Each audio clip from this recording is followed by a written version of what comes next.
Lovely morning, everybody. Welcome back in another video. In our video for today, we'll focus on phrasal verbs.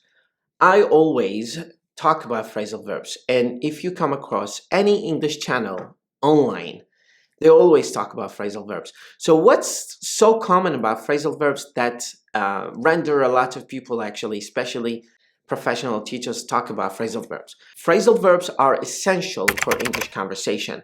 Actually, if you want to look like a native speaker, you have to master the most common phrasal verbs in English. That's why a lot of teachers put a lot of emphasis on phrasal verbs. So phrasal verbs are far more common in English conversation than in written, but that does not defeat the purpose of using phrasal verbs in written English. A lot of newspapers like New York Times, Washington Post, Times use phrasal verbs in their written text in addition to being used in textbooks. So they can be categorized into academic and non-academic in terms of formality and informality. However, phrasal verbs are not only restricted to spoken English, but it can be used in written English. The emphasis that is put on phrasal verbs comes from the fact that they are more economical when we use them in English conversation. So instead of saying explain, we have to say account for. Now, does that mean that the word explain is inferior and act upon or act on is superior? No, they are both interchangeably used. But if you're communicating with someone using English, it is far more easier to say act on because it's an easier word, it's straightforward, it's common, it's spoken in a lot of regions that speak English as their first language: Canada, United States, New Zealand, Ireland, UK. They are all use phrasal verbs, but there are some localized phrasal verbs that are related or infamously popular in certain regions around the world. So to get started with phrasal verbs, you have to find the most common phrasal verbs in English and try to memorize, use and practice and reuse.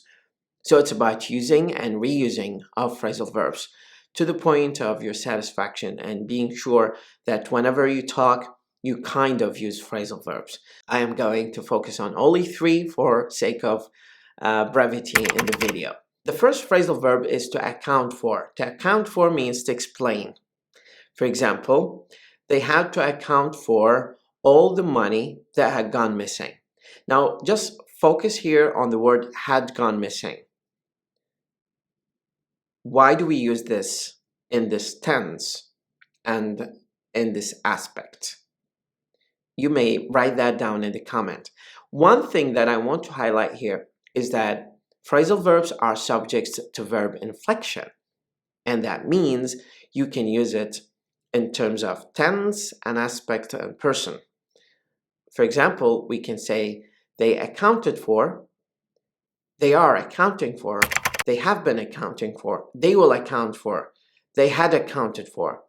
So as you can see here, the categorization of inflection is subject to a lot of changes based on the meaning and mood of the person who wants to say or deliver a specific message. So it is not tied to the lexical dictionary entry that you see or memorize. No, not at all. You have to make sure that when you use it, you have to refer to the intended meaning that you want to say, whether you're talking about past, present, or future, or any one of the aspects of past and present and future. Ache for. Ache for means to want something very badly. Like, for example, I've been aching for a bar of chocolate. Ache for. The third expression or phrasal verb is act on. Act on. Act on is to take an action. As you can see here, instead of saying to take an action, we have to say act on. For example, the police were acting on a tip from an informer. The police were acting on a tip from an informer.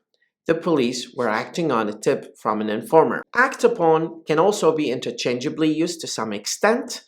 Instead of saying act on, we can say act upon, but there are certain contexts we are not allowed to use them interchangeably. However, these are some of examples of phrasal verbs and why we should use phrasal verbs.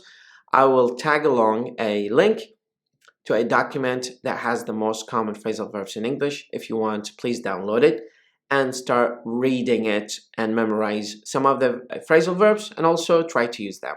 Have a lovely day.